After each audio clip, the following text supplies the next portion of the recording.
다니엘서 1장부터 4장까지 등장하는 바벨론의 왕은 느부갓네살이었습니다. 사실 저와 여러분은 바벨론이라는 나라에 관심이 없고요, 느부갓네살이라는 왕에 대해서는 더더욱이나 관심이 없지요. 그래도 성경에 나오는 나라이고 성경에 나오는 인물이니까 제가 조금만 소개를 해보겠습니다.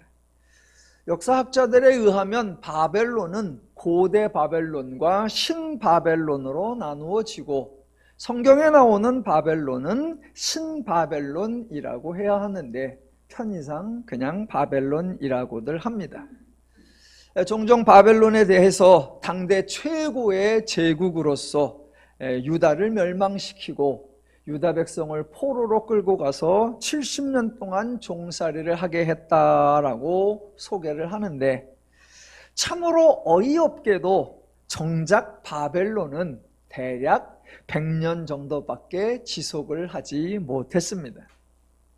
그러니까 유다로서는 기껏해야 100년 동안 존재하는 나라, 500년, 1000년 그 유구한 역사를 자랑하는 큰 나라가 아니라 기껏해야 100년 동안 지속했던 그 나라에 자그마치 70년을 종살이를 했으니 억울하다면 억울하고, 좀 천박하게 표현하면 재수가 없어도 엄청나게 없는 그런 상황입니다. 성경에 이스라엘 말고도 주변 나라들이 여럿이 나옵니다. 가장 먼저 나오는 대표적인 나라가 애굽이고요, 이스라엘과 가장 오랜 기간 동안 갈등을 했던 나라가 블레셋, 오늘날로 하면 팔레스타인이고요, 이스라엘의 멸망과 관련된 나라가 아수르, 바벨론, 바사이고요, 기타 에돔, 모압, 암몬, 구스, 두로, 시돈 등이 나오고, 신학에서는 딱 한 나라 로마가 언급이 됩니다. 여러 나라가 나오니까 그 여러 나라의 왕들도 이름이 소개가 되기도 합니다. 제가 한번 소개를 해볼 테니까 들은 기억이 있나 생각해 보시기 바랍니다. 애굽의 경우 왕을 바로라고 부르지요. 그래서 그냥 바로라고도 하지만 바로와 더불어 이름이 나오기도 합니다. 시삭, 소, 느고, 호브라라고도 합니다. 여기서 나오는 소는 가축이 아니라 사람 이름입니다. 애굽의 바로 소입니다. 아수르에서도 여러 왕들이 소개가 되죠. 살마네셀, 디글랏빌레셀, 사르곤, 에살핫돈이라는 이름이 성경에 나오고요, 의외로 그 나라 이야기는 거의 나오지 않는데 왕의 이름은 자주 나오는 게 시리아 왕입니다. 르손, 다드림몬, 벤하닷, 하사엘, 르신이라는 왕의 이름이 나옵니다. 바벨론에는 총 7명의 왕이 있었다고 하는데 그 중에 4명의 왕의 이름이 성경에 나옵니다. 대표적인 왕이 가장 유명하고 많이 등장하는 느부갓네살이고요, 에월므로닥, 네르갈사라셀, 그리고 오늘 본문에 나오는 벨사살입니다. 바벨론이라는 나라가 대략 100년 조금 넘게 존속했다고 하는데, 학자들에 의하면 그 100년 중에 느부갓네살 왕이 통치한 기간이 40년이라고 하니까 다른 왕들은 그렇게 길게 통치하지 않은 것 같습니다. 다니엘서 1장부터 4장까지는 느부갓네살이 나왔고요, 오늘 5장 1절에 느부갓네살이 아닌 다른 왕 벨사살이 나오는 겁니다. 학자들의 연구에 의하면 느부갓네살이 죽고 이어서 4명의 왕이 등장했다 사라지기를 반복하면서 세월이 흘렀고 드디어 벨사살 왕이 등극을 하는데, 이 4장에서 5장 사이, 즉 느부갓네살이 사라지고 벨사살 왕이 등장하기까지 최소 25년 정도의 세월이 흘렀다고 합니다. 그러니까 느부갓네살이 등극해서 지금 벨사살이 등극할 때까지 총 한 60년 정도의 세월이 흐른 겁니다.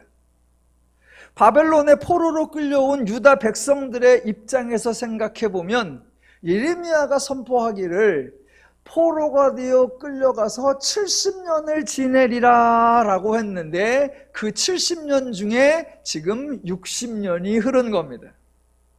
물론 포로들이 그 예레미야의 예언을 기억하고 있었는지 잊고 있었는지 모르는데 기억하고 있었다면, 그래서 70년이 지나가기만을 고대하고 있었다면 얼추 60년은 지나가고 이제 10년만 기다리면 된다. 계산상으로는 그런 타이밍입니다.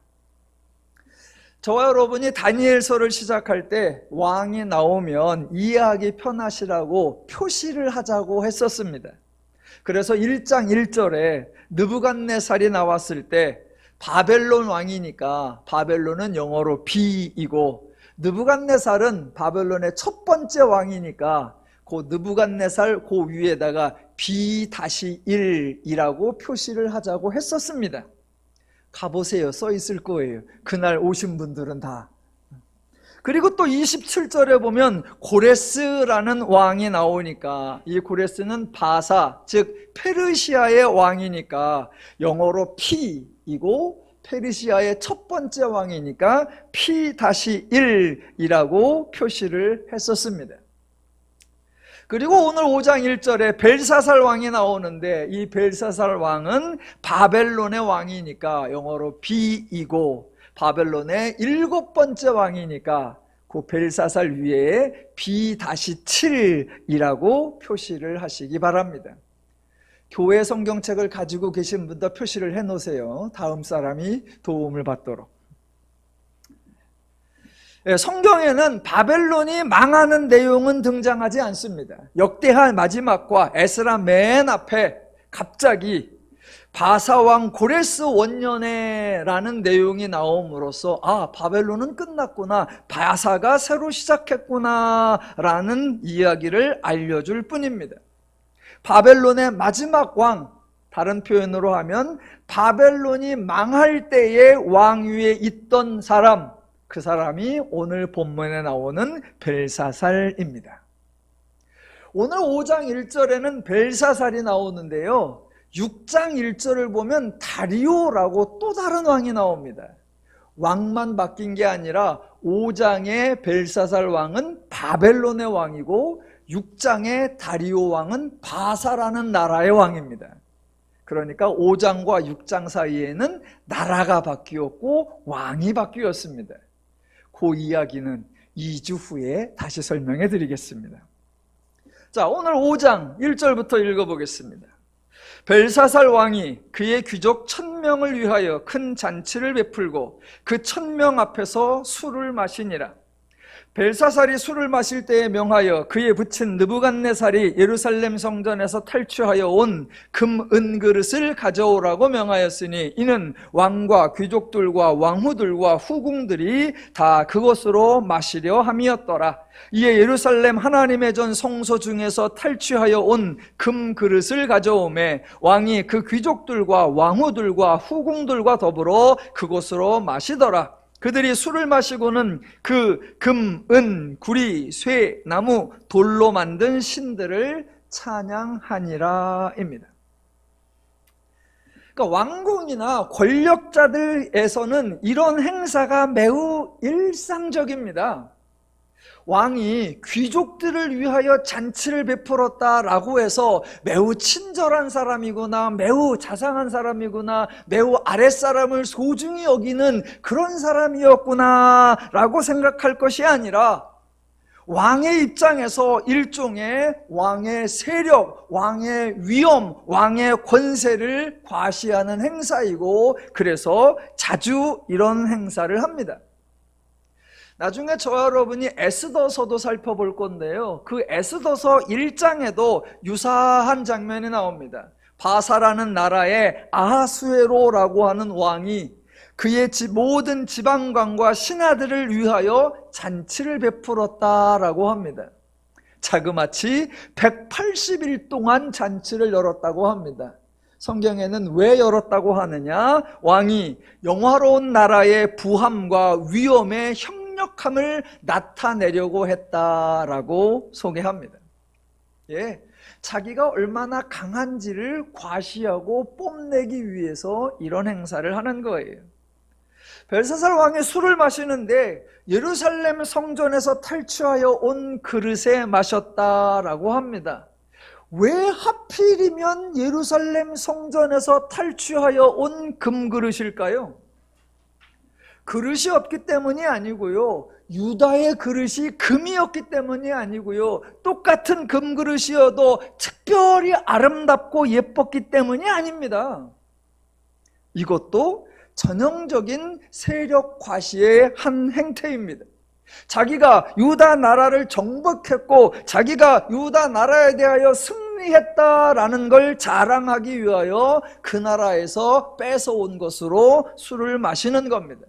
이번에는 예루살렘 성전에서 가져온 그릇으로 마시고, 다음에는 다른 나라 신전에서 가져온 것으로 마시고, 그 다음에는 또 다른 나라에서 뺏어온 것으로 잔을 마시는 겁니다. 이 나라들을 자기가 정복했고 이 나라들을 자기가 지배하고 있다라고 신하들에게 강조하는 거예요. 그러니 내 권세가 이렇게 크고 내 위엄이 이렇게 높으니 너희들은 나를 존경해야 하고 감히 나에게 대적할 꿈도 꾸지 마라 라고 하는 일종의 압력 행사입니다. 그래서 4절에 아주 재미있는 표현이 나오는 겁니다. 그들이 술을 마시고는 그 금, 은, 구리, 쇠, 나무, 돌로 만든 신들을 찬양하니라 입니다. 이것이 종교적인 표현이 아닙니다. 실제로 신들을 존경하고 경외하는 마음을 고백하는 그런 표현 아닙니다. 신을 인정하고 신의 뜻을 따르겠다는 겸손한 의미가 아니라 나 왕은 신의 선택을 받은 자요, 신이 세워준 자요, 신이 높여주기까지 하는 그런 강력한 존재다라고 자랑하는 겁니다. 자기를 강조하기 위해 신들을 동원하는 것뿐입니다. 찬송하니라 라고 나오는데 시편에 너희는 여호와를 찬양하라 라고 하는 그 찬양하라와 느부갓네살이 툭하면 말하는 너희의 하나님을 찬송할지라 라고 하는 이 찬양은 단어도 다르고 의미도 다르고 목적도 다릅니다. 죄인된 인간들은 자기가 권세가 있고 권력이 있을 때에는 모두가 자기 아래에 있는 것 같고 모두가 자기를 위해 주는 줄로 착각하는 겁니다. 그렇게 한창 거만하고 교만한 행사를 하고 있을 때에 5절, 그때에 사람의 손가락들이 나타나서 왕궁 촛대 맞은편 석회벽에 글자를 쓰는데 왕이 그 글자 쓰는 손가락을 본지라. 이에 왕이 즐기던 얼굴 빛이 변하고 그 생각이 번면하여 넓적다리 마디가 녹는 듯하고 그의 무릎이 서로 부딪힌지라 입니다. 바벨론이 나라가 커서 그런지 이 나라에는 별별 희한한 일이 참 많이도 생깁니다. 왕들이 툭하면 번민하고 왕들이 툭하면 잠을 못 자고 문제가 생기면 늘 아랫사람을 달달달달 볶습니다. 이번에도 또 볶아대죠. 7절, 왕이 크게 소리질러 술객과 갈대아 술사와 점쟁이를 불러오게 하고 바벨론의 지혜자들에게 말하되 누구를 막론하고 이 글자를 읽고 그 해석을 내게 보이면 자주색 옷을 입히고 금사슬을 그의 목에 걸어주리니 그를 나라의 셋째 통치자로 삼으리라. 그때에 왕의 지혜자가 다 들어왔으나 능히 그 글자를 읽지 못하며 그 해석을 왕께 알려주지 못하는지라 입니다. 매우 익숙한 패턴이죠? 예, 다니엘서에서만 이런 패턴이 3번째 반복되고 있습니다. 동일한 패턴이 계속 반복된다면 저와 여러분이 과연 다니엘서에서 무슨 말을 하려고, 무엇을 강조하려고 이런 패턴을 반복할까 궁금해 하셔야 합니다.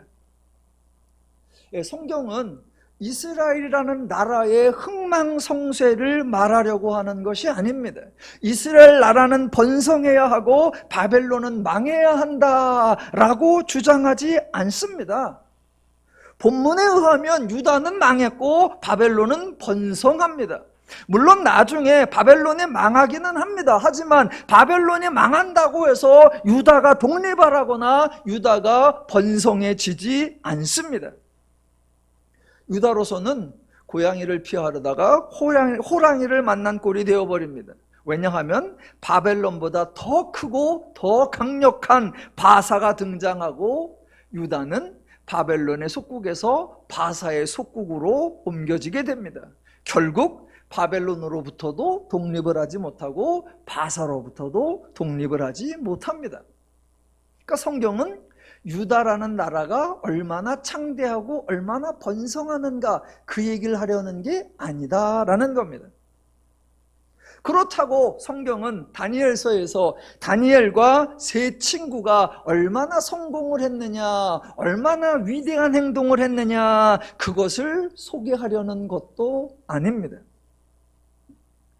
어떤 분들은 다니엘과 세 친구에 대한 이야기를 많이 합니다. 포로로 끌려간 주제에 그 나라에서 왕의 신임을 받고 다니엘은 바벨론 지혜자들의 우두머리가 되고 사드락과 메삭과 아벳느고는 바벨론 지방의 일을 다스리는 관료가 되었으니 성공한 것이다 라고 주장하기도 합니다. 그러면서 하는 말, 그런 성공이 모두 하나님을 잘 믿어서 죽음을 무릅쓰고 신앙을 지켜서 하나님께 복을 받은 결과다라고 말들을 합니다. 그러면서 또 하나 예를 들어주죠. 창세기에 나오는 요셉도 마찬가지다. 비록 형들에게 팔려서 애굽으로 갔지만 하나님이 주셨던 꿈을 굳건하게 믿고 있어서 결국 애굽의 총리라고 하는 큰 복을 하나님께 받았다라고 소개할 수도 있습니다. 많이들 그렇게 주장하지요. 남 잘 되었다는 것에 제가 싫어할 이유가 없고요. 여러분도 다니엘처럼 사드락과 메삭과 아벳느고처럼 요셉처럼 하나님을 잘 믿어서 복을 받으세요 라는 권고를 제가 반대할 이유도 없습니다. 하지만 그런 설명을 들을 때마다 제가 늘 궁금해하는 게 있습니다. 만약 그것이 복이라면 애굽의 바로는 하나님을 믿지도 않았고 하나님을 향한 어떠한 신앙적 모습도 보여주지 않았는데 애굽의 바로라고 하는 요셉보다 더 높은 직분, 더 강한 권세를 받았다라는 겁니다. 여러분은 바로 밑에서 총리 하실래요? 총리 위에 바로 하실래요? 하나님 믿어서 총리가 되었다라고 자랑을 하면 우상을 섬겨서 바로가 되었다라고 자랑을 할 때 뭐라고 하시겠습니까?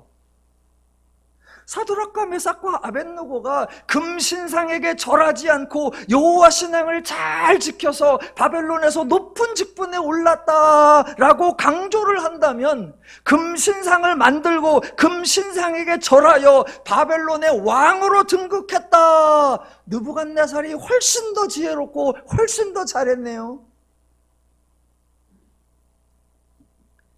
그러니까 지금 성경은 유다의 흥망성쇠를 말하는 게 아니고 다니엘과 세 친구가 얼마나 성공했나 그런 얘기를 하려는 게 전혀 아니다라는 겁니다.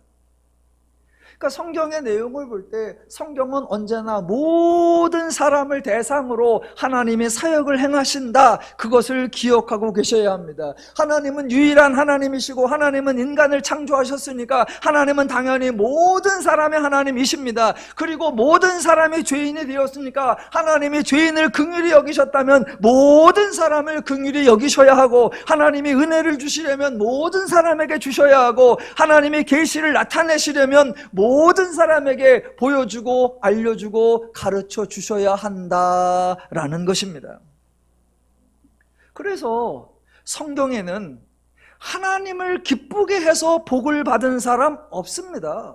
하나님의 마음에 합하여 상을 받은 사람 없습니다. 그런 상황, 그런 인물은 애초에 가능하지가 않습니다. 왜냐하면 모든 인간이 죄인이 되었기 때문입니다.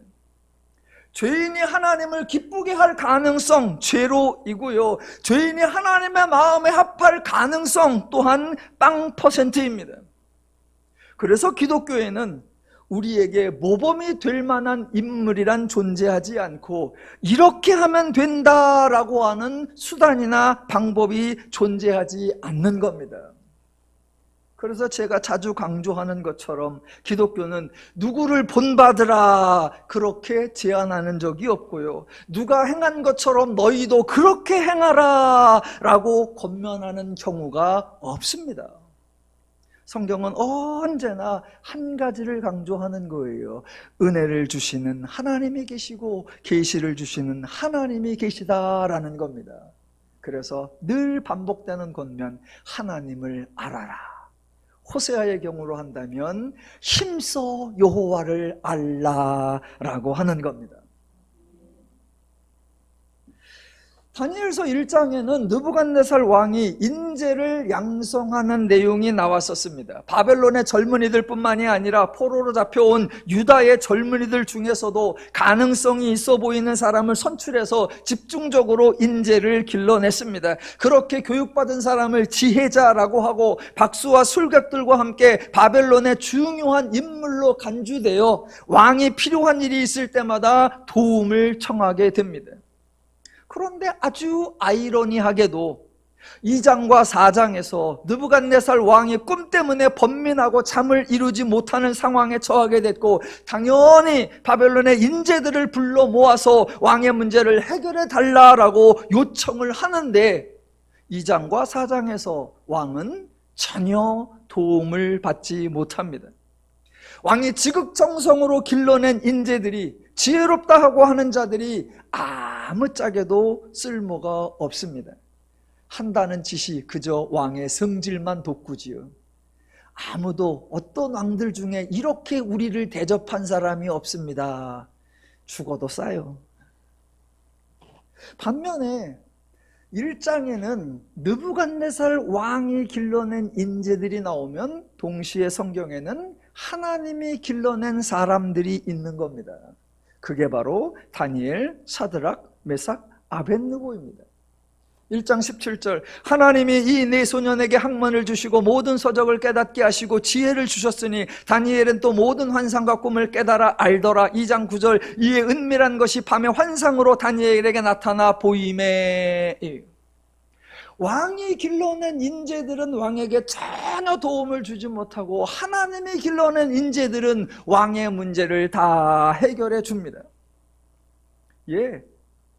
그래서 왕이 직면한 문제, 2장과 4장에 나오는 두 번의 꿈 이야기, 패턴과 유형이 똑같다고 했습니다. 왕에게 또는 왕의 나라에 큰 어려움이 닥칠 것이다 미리 알려주고, 하나님이 그 꿈도 알려주고 그 해석도 알려주시는데 그 이유가 뭐냐, 그 목적이 뭐냐, 왕으로 하여금 하나님을 알게 하려 하심이니이다 입니다. 하나님을 알게 한다. 두 가지만 생각해 볼까요? 첫 번째, 누가 하나님을 알아야 할까요? 모든 사람입니다.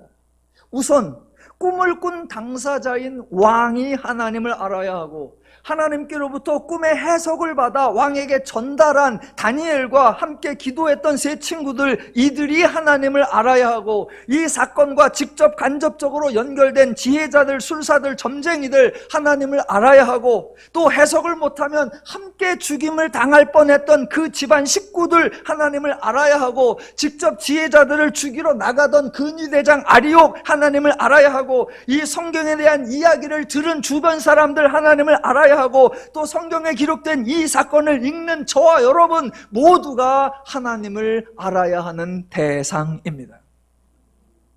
그럼 두 번째, 하나님을 어떻게 알 수 있을까요?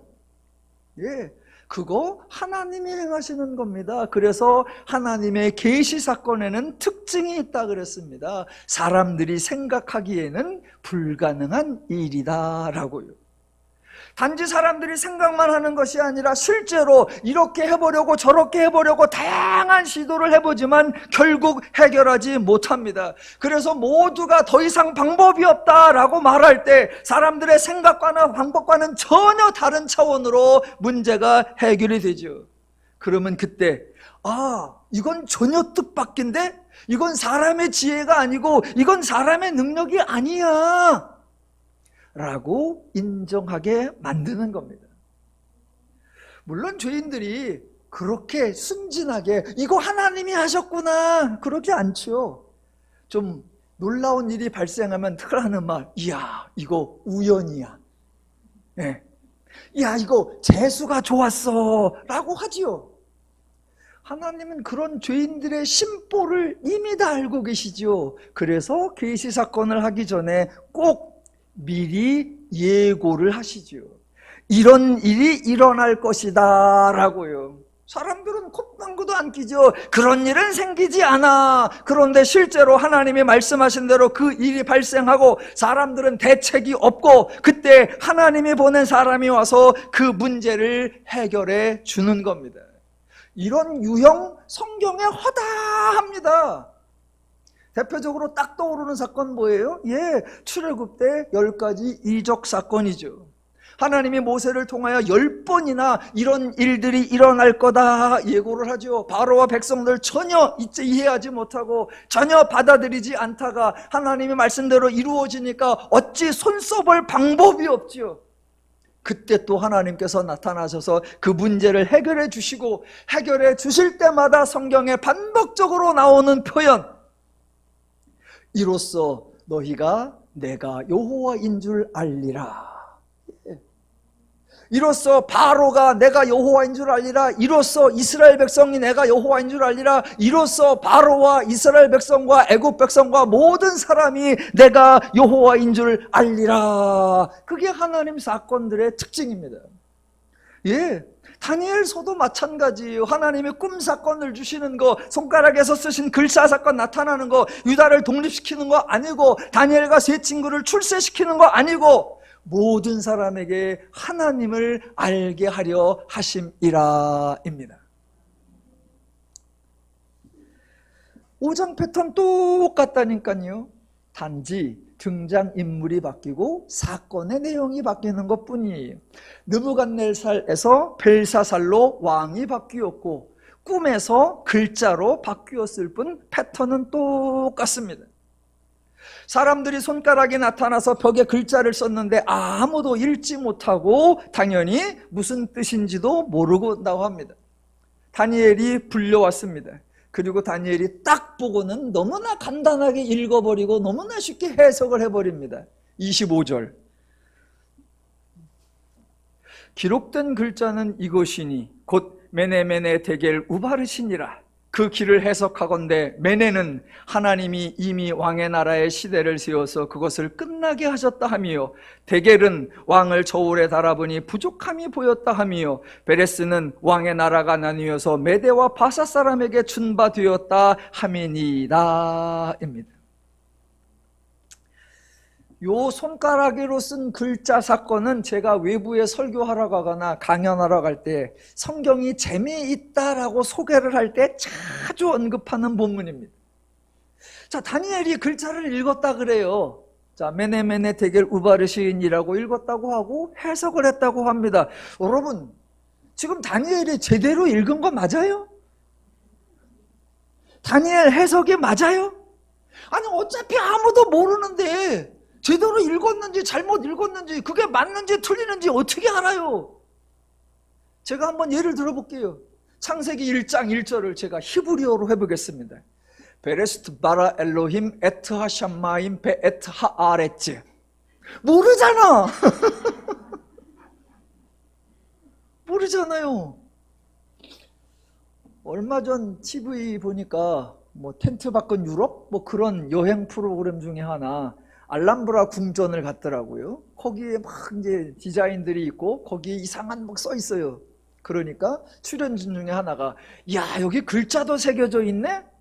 우리는 몰라요. 봐도 몰라요. 그랬더니 거기 자막에 이거 아랍어로 알라는 유일한 신이다 라는 글자다라고 해요. 그게 써 있는지 안 써 있는지 우리는 모르잖아요. 그러잖아요. 지금 이걸 어떻게 알아요? 몇 해 전에 이태원을 갔더니 이태원에 여러 상점이 있고 상점 문 앞에 아랍어로 이렇게 써 있어. 이쪽으로 읽는 건지 이쪽으로 읽는 건지 제대로 써 있는지 뭐라고 써 있는지 하나도 몰라요. 하나도 몰라. 하나도 몰라. 글자와 관계된 제가 재미있는 에피소드 2개만 말씀드려 볼까요? 제가 요거 갖고 장난을 많이 치는데 한 10년도 더 됐을 거예요. 청소년 여름 수련회를 갔어요. 거기서 이제 설교를 하는 도중에 요런 거 갖고 얘기를 하면서, 여러분, 다니엘 시대의 벽에 손가락에 나와서 글자를 썼습니다. 뭐라고 써 있는 줄 아십니까? 메네메네 라마 사박다니. 웃으신 분은 알아들으신 거예요. 웃으신 분은. 원래 글자는 메네메네 데겔 우바르신이고, 예수님이 십자가에서 하신 말씀은 엘리 엘리 라마 사박다니. 그래도 지금 웃으신 분은 성경을 좀 아시는 분이에요. 그날 청소년 수련회 가서 하니까 애들은 하나도 몰라. 어차피 메네메네도 모르고 라마 사박다니도 몰라. 지금 피곤해서 졸리는 것뿐이요. 그러니까 메네메네 라마 사박다니 그랬더니 아무 소리도 없어. 그죠? 나만 훌륭한 줄 알아. 참 웃긴 얘기예요.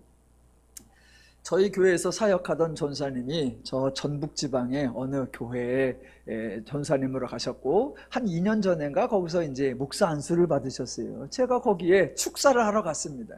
그래서 행사를 잘 마치고, 그 교회가 우리 교단에서는 100년 넘는 몇 개 안 되는 교회 중에 하나라 아주 유서 깊은 교회예요.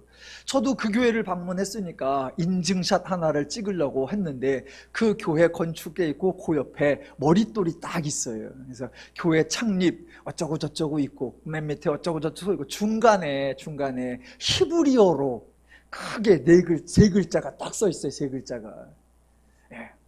그게 뭐라고 썼냐면 히브리어로 카보드, 거룩이라는 단어가 써 있어요. 그러니까 이곳은 거룩한 곳이고 이곳은 하나님의 영광이 있는 아주 존귀한 곳이다. 그렇게 하려고 했나 봐요. 카보드가 써 있는데, 우리 한글은 왼쪽에서 오른쪽으로 씁니다. 그런데 히브리어는 오른쪽에서 왼쪽으로 써요. 그러니까 거기에 히브리어로 써 있으니까 오른쪽에서 왼쪽으로 써야 돼요. 근데 카보드가 반대로 써 있어. 카보드가 아니라 드보카요. 드보카. 제가 거기서 인증사진을 찍으려 할 때 잠시 망설였어요. 이걸 찍어서 SNS에 올리면 이거 망신인 거 아닌가? 이 교회에 내가 욕먹이는 거 아닌가? 그 안수 받으시는 그 목사님이 저한테 히브리어를 배운 분인데 저걸 못 봤나? 그 교회 담임 목사님이 저하고 아주 오랜 동안 절친이에요. 제 몇 년 선배님이세요. 그런데 그거를 그렇게 했어. 그 교회가 돈이 없는 교회가 아니에요. 현판 갈아치우는 건 너무나 쉬운 거예요. 그런데 안 고치고 있어. 이걸 말을 해줘야 되나? 혼자 고민을 했어요. 뭐 어쨌거나 인증사를 찍어갖고 SNS에 올렸어요. 아무도 말을 안 해. 그런데 저 아프리카에 선교로 가 있는 선교사님 한 분이 저하고 히브리어를 여러 해 동안 같이 공부한 분이 계세요. 그분이 사진을 보고 댓글을 달아놨어요. 크크크, 카보드가 드보카가 되어 있네요. 그래서 제가 쉿, 조용히 해 그랬어요. 성경에는 재미있는 이야기들이 아주 많이 있습니다. 여러분이 성경을 많이 읽으시고 성경의 재미와 더불어 성경에서 은혜를 많이 받으시기를 주님의 이름으로 축원합니다. 자, 본문의 장면을 보면 왕과 신하들과 귀족들이 놀랄 만도 합니다. 갑자기 사람의 손가락들이 나타났다, 그것만으로도 놀랄만한데 벽에 글자를 쓰는데 모르는 글자가 막 쓰니까 뭔가 징조인 것 같긴 하고 당황스럽겠죠. 이거를 이제 그 나라식 표현으로 소개한 게 6절. 이에 왕이 즐기던 얼굴빛이 변하고 그 생각이 번민하여 넓적다리 마디가 녹는 듯하고 그의 무릎이 서로 부딪힌지라. 9절. 그러므로 벨사살 왕이 크게 번민하여 그의 얼굴빛이 변하였고 귀족들도 다 놀라니라 입니다. 이렇게 다 당황하고 있는 그 순간 구원투수가 등장합니다. 10절. 왕과 그 귀족들의 말로 말미암아 잔치하는 궁에 들어왔더니 이에 말하여 이르되 왕이여 만수무강하옵소서. 왕의 생각을 번민하게 하지 말며 얼굴빛을 변할 것도 아니니이다 라고 합니다. 저는 요 구절을 읽는 순간 이야, 이거 우리 집이다. 우리 집하고 똑같다. 남편인 제가 고민하고 있을 때 아내가 딱 등장을 하죠. 걱정 마라. 영생과 관련된 것도 아닌데 뭐가 문제요? 어떻게든 되겠지. 와, 카리스마 쩔어요. 저는 제 아내가 하는 일에 거의 간섭하지 않습니다. 여러분 정확하게 이해하셔야 됩니다. 간섭하지 못하는 게 아니라 간섭하지 않는 거예요.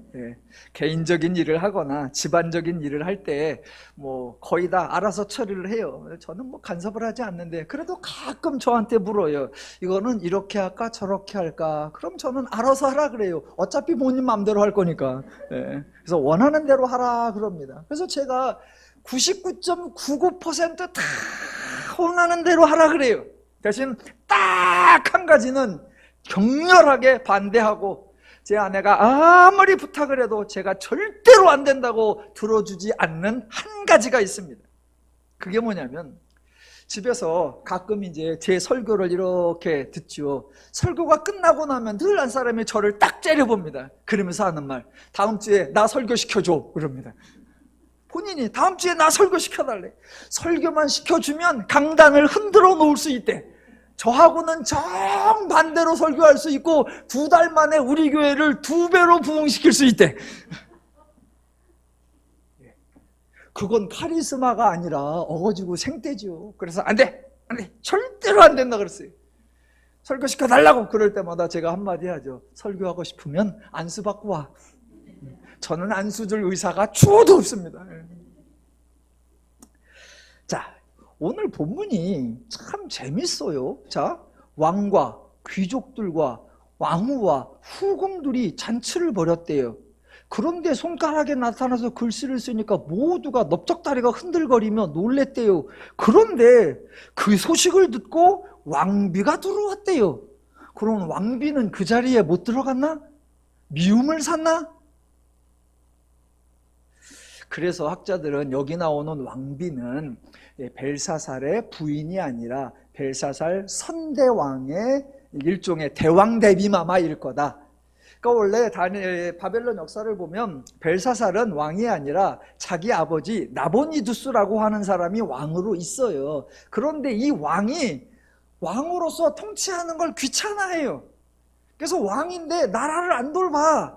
그래서 벨사살을 네가 왕의 정사를 돌봐라 하고, 그래서 역사 기록에 보면 이 나보니두스가 왕이고 실제 행정은 벨사살이 하고 이제 그런 식으로 묘사가 됩니다. 그래서 벨사살과 그의 귀족들과 왕후와 후궁들이 잔치를 베풀 때 그 어머니 나보니두스의 부인, 아마 그럴 거다라고, 그가 아들 왕이 놀랬다는 소식을 듣고 들어와서 지금 말하는, 지금 그런 상황으로 이해들을 합니다. 자, 11절 보시면 오늘 설교의 핵심이 요 11절 이하 이 왕비가 한 말을 살펴보려고 하는 겁니다. 왕의 나라에 거룩한 신들의 영이 있는 사람이 있으니 곧 왕의 부친 때에 있었던 자로서 명철과 총명과 지혜가 신들의 지혜와 같은 자니이다. 왕의 부친 느부갓네살 왕이 그를 세워 박수와 술객과 갈대아 술사와 점쟁이의 어른을 삼으셨으니 왕이 벨드사살이라 이름하는 이 다니엘은 마음이 민첩하고 지식과 총명이 있어 능히 꿈을 해석하며 은밀한 말을 밝히며 의문을 풀 수 있었나이다. 이제 다니엘을 부르소서. 그리하시면 그가 그 해석을 알려드리리이다 하니라 입니다. 왕비가 한 이 말, 다니엘에 대하여 언급한 설명, 이게 전형적인 죄인들의 반응이다라는 겁니다. 왕비를 비난하려고 하는 것이 아니라 왕비를 포함한 모든 사람들, 모든 죄인들의 일반적 너무나 당연한 반응이라는 겁니다. 지금 무슨 말이냐? 지금 성경은 다니엘의 개인적 능력이나 개인적 성품을 칭찬하려는 게 아닙니다. 물론 다니엘이 성품이 매우 강직하고 신중할 수 있죠. 다니엘이 학구적이고 학습 능력이 뛰어날 수도 있습니다. 그렇지 않았다면 느부갓네살의 영재교육 프로그램에 참여할 수 없었을 거죠. 그 프로그램에 참여해서 많은 지혜와 지식 습득했습니다. 느부갓네살이 바벨론을 통치하는 일에 유익한 정책을 개발하고 정책을 진행하는 중요한 역할을 했을 수도 있습니다. 하지만 그건 다니엘뿐만 아니라 많은 인재들도 받은 교육이고, 많은 인재들도 터득하는 지혜이고, 많은 인재들도 실행하는 활동입니다. 이러한 일들에 대해서 다니엘이 왕이나 왕비로부터 칭찬을 받아도 되지요. 특별한 보상을 받아도 되지요. 백성들의 존경을 받아도 됩니다. 하지만 지금 성경은 그런 얘기를 하려는 게 아닙니다. 하나님이 다니엘을 통해서 행하시는 것은 다니엘을 존경받게 하고 다니엘을 출세시키고 다니엘을 높은 자에게 앉히려고 하는 게 아니다라는 겁니다. 다니엘의 권세가 더 높고 더 크고 더 막강하게 만드는 거 아닙니다. 다니엘 통해 하나님이 하시는 것, 아까 말씀드린 것처럼 언제나 하나님을 알게 하는 것, 그것입니다. 그래서 등장하는 게 다니엘로서도 어쩔 수 없는 일입니다. 자, 왕이 꿈을 꾸었는데 꿈도 말하지 않고 해석까지도 말하라고 합니다. 벽에 손가락이 나와서 글자를 썼는데 아무도 읽지도 못하고 해석도 못한답니다. 남들이 모르는 것을 다니엘만 알고 있는 것이 아니라 다니엘도 모르는 겁니다. 남들이 하지 못하는 것을 다니엘만 할 수 있는 것이 아니라 다니엘도 못하는 겁니다. 그렇게 다니엘도 못하고 있을 때 하나님이 다니엘에게 나타나셔서 하나님이 다니엘에게 알려주시고 하나님이 다니엘에게 할 수 있도록 도와주시는 겁니다. 그러면서 하시는 말씀, 하나님이 이렇게 행하심은 하나님을 알게 하려 하심이니이다 입니다. 그러니까 하나님이 다니엘을 통하여 역사하실 때 그것을 본 사람들의 반응이 뭐라고 나와야 되느냐? 아, 하나님은 대단하시도다, 하나님은 지혜로우시도다, 하나님의 능력이 있으시도다, 하나님이 이런 분인 줄 내가 이번 기회를 통해서 알게 되었도다 라고 하나님에 대한 고백이 나와야 한다라는 겁니다. 그런데 왕비 온통 다니엘 이야기만 합니다. 다니엘이 대단하다고, 다니엘을 부르면 왕의 문제가 해결될 것이라고 말합니다. 왜요? 사람들에게는 하나님은 보이지 않고 다니엘만 보이기 때문입니다. 물론 이전에 느부갓네살이 다니엘의 하나님을 찬양하기도 했고 사드락과 메삭과 아벳느고의 하나님을 찬양한 적이 있죠. 하지만 그거 하나님을 믿겠다는 신앙 고백 아니었고 하나님을 경외하겠다는 결단 아니었습니다. 다니엘과 세 친구가 하나님을 언급하면서 자기 문제를 해결해 주니까 최소한의 예의를 표현했을 뿐입니다. 그래서 하나님을 향한 어떠한 행동도 행하지 않고 하나님을 향한 어떠한 신앙적 고백도 하지 않고 그저 다니엘과 세 친구에게 큰 포상을 내리는 것뿐이었습니다. 반면에 하나님은 다니엘이나 사드락이나 메삭이나 아벳느고에게 아무런 상도 아무런 포상도 내리신 것이 없습니다. 왜요? 하나님이 느부갓네살 왕보다 인색하신가요?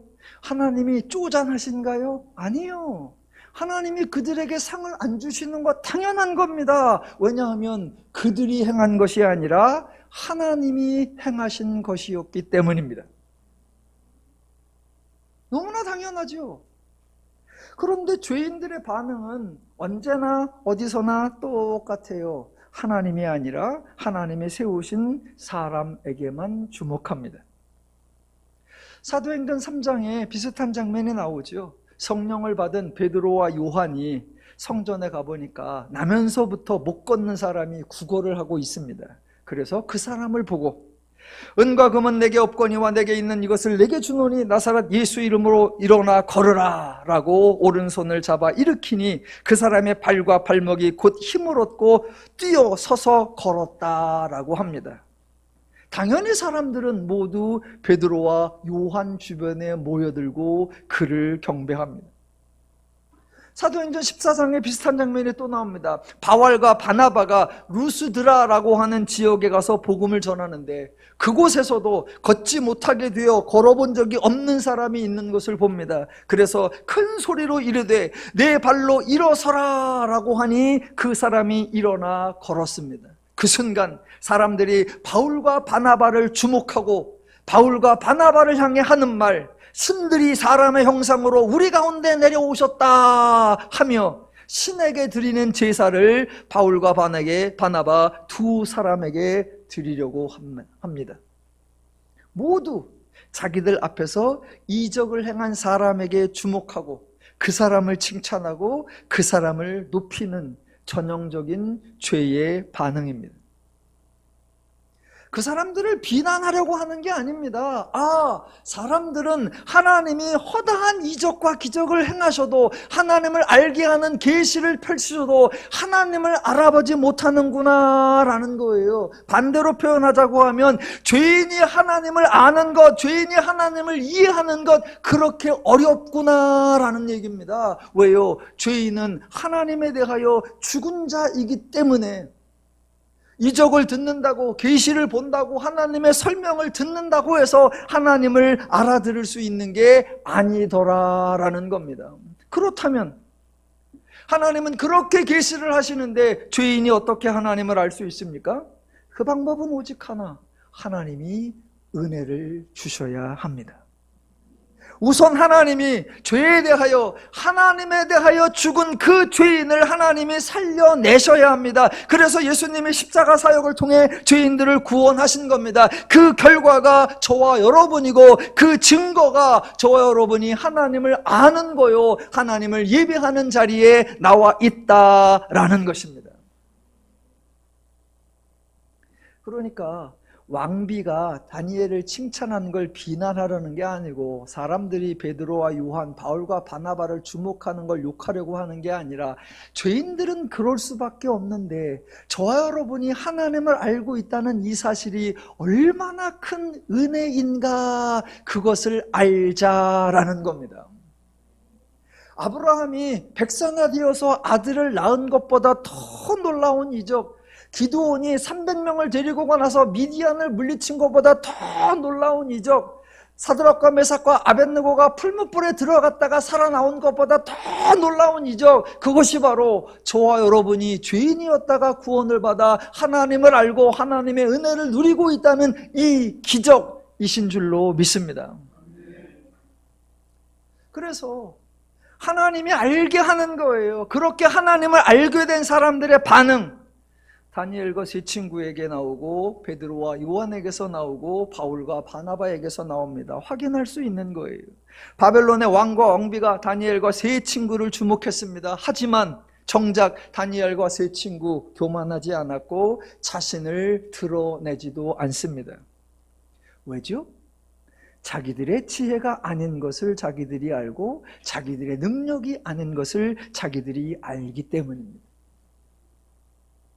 그러니까 기독교가 뭔가를 설명했을 때 바르게 설명했나 잘못 설명했나를 판단하는 건, 자, 어떤 사람을 소개합니다. 아브라함이든 그것이 모세이든 그것이 여호수아이든 그것이 기드온이든 그것이 예레미야든 누구를 소개하든 저와 여러분이 성경에 나오는 그 인물을 소개할 때 하나님을 빼고도 그 사람을 소개할 수 있다 그러면 잘못 소개한 거예요.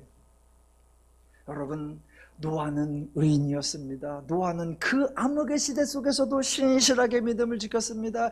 아브라함은 믿음이 있던 사람이에요. 모세는 충성하던 사람입니다. 그런 사람이었기 때문에 하나님이 복을 주셨습니다 라고 하나님이 등장하기 전에 그들이 훌륭하게 설명되면 잘못된 거예요. 잘못된 거예요. 여러분, 노아가 의인이었다고 합니다. 어떻게 의인일 수 있었습니까? 하나님이 노아를 찾아오셔서 하나님이 노아에게 은혜를 주셨기 때문입니다. 하나님을 빼면 노아에 대한 설명이 불가능하다. 그러면 제대로 설명한 거예요.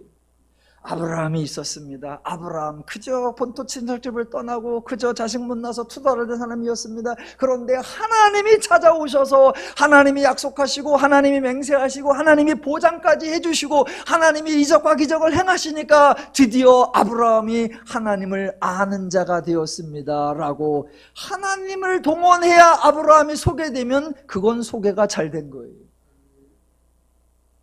다니엘도 마찬가지예요. 하나님 얘기는 싹 빼고 그에게는 특별한 영이 있고 그에게는 지식이 있고 그에게는 비밀한 것을 풀어낼 수 있고 그는 해석도 하고 그는 영리한 사람입니다. 왕이 다니엘을 부르면 문제가 해결될 겁니다. 그건 틀린 거예요. 예, 다니엘이라는 사람이 있는데 알고 보니까 하나님이 은밀한 것을 나타내서 알게 해주었다고 하고 하나님께서 그의 삶 가운데 간섭하셨다고 하고 하나님이 그를 지켜보신다고 합니다. 하나님을 빼면 다니엘이 설명이 되지 않아야 기독교는 그 사람을 잘 설명한 거예요. 예, 주변 사람들이 아무리 칭송을 해도 다니엘과 세 친구가 교만하지 않습니다. 왜? 교만을 할 수가 없습니다. 다음에 어떤 상황이 벌어질 줄 알고 어떤 위기가 처할 줄 알고 그때 자기가 해결할 능력이 있나? 없습니다. 하나님이 도와주지 않으면 자기도 어찌할 수 없으니 교만할 수 없지요. 베드로와 요한도 마찬가지죠. 사람들이 와서 자기들을 주목하니까 이스라엘 사람들아 왜 이를 놀랍게 여기느냐, 우리의 경건과 개인의 능력으로 이 사람을 걷게 한 것처럼 왜 우리를 주목하느냐, 그 이름이 너희가 보고하는 이 사람을 낫게 성하게 하셨으니 예수로 말미암는 믿음이 너희 모든 사람 앞에서 이같이 온전히 낫게 하였느니라. 예, 예수를 강조할 뿐이죠. 바울과 바나바도 마찬가지. 여러분이 어찌하여 이러한 일을 하느냐, 우리도 여러분과 같은 성정을 가진 사람이라 여러분에게 복음을 전하는 것은 이런 헛된 일을 버리고 천지와 바다와 그 가운데 만물을 지으시고 살아계신 하나님께 돌아오게 하려 함이라. 예, 다시 한번 강조합니다. 다니엘과 세 친구가 하나님께 받은 상이 없습니다. 그래서 그들이 실망하던가요? 베드로와 요한이 하나님께 받은 상이 없습니다. 그래서 그들이 좌절하던가요? 바울과 바나바가 하나님께 받은 상이 없습니다. 그래서 그들이 낙담하던가요? 아니요. 어느 누구도 하나님을 원망하거나 불평하지도 않았습니다. 왜요? 그들은 자기들이 이미 하나님께 은혜를 받았다는 사실을 알고 있었기 때문입니다. 그 은혜가 자신들을 담대하게 했고 그 은혜가 자신들을 능력 있게 했고 그 은혜가 자기들의 현재 삶을 살아낼 수 있도록 만들어 주셨다는 걸 알고 있었기 때문입니다. 예, 저와 여러분 더누림 성도들이 알아야 하는 거예요. 하나님이 누구이신 줄 알아야 하는 거고 그 하나님이 나에게 주신 은혜가 무엇인 줄 알아야 하고 그 은혜를 내 삶 속에서 누리며 사는 거고 그 모든 누림이 하나님의 은혜의 열매이라는 것을 알아야 한다라는 겁니다. 어떤 분들은 또 그러죠. 아유, 뭐 다니엘 시기나 돼야 교만을 하든가 말든가 하고 뭐 시련과 역경을 엄청나게 받아야 좌절을 하든가 낙담을 하든가 하지, 우리 같은 뭐 지푸레기 같은 인생들이 뭐 그냥 소소하니 자잔바리로 사는 거지 뭐. 아니요, 여러분, 인간이 교만할 때는요 지극히 사소한 걸로도 엄청나게 교만할 수 있고요, 인간이 좌절하려고 하면 지극히 하찮은 것에서도 엄청난 좌절을 할 수 있습니다. 예, 저와 여러분의 삶 속에 하나님이 은혜를 주셨고 하나님이 구원의 복을 주셨고 하나님이 지금도 함께하고 계시고 하나님이 죄로부터 우리를 지켜내고 계시며 하나님이 하나님의 복락을 누릴 수 있도록 후원하고 응원하고 격려하고 지지하고 보장하신다는 것을 아셔야 한다라는 겁니다. 더누림 성도 여러분께서 하나님이 주신 은혜와 능력을 아시고 하나님이 주신 복락을 누리며 하나님의 증인의 삶을 항상 범사에 풍성히 누리며 살아가시기를 주님의 이름으로 축원합니다. 기도하시겠습니다.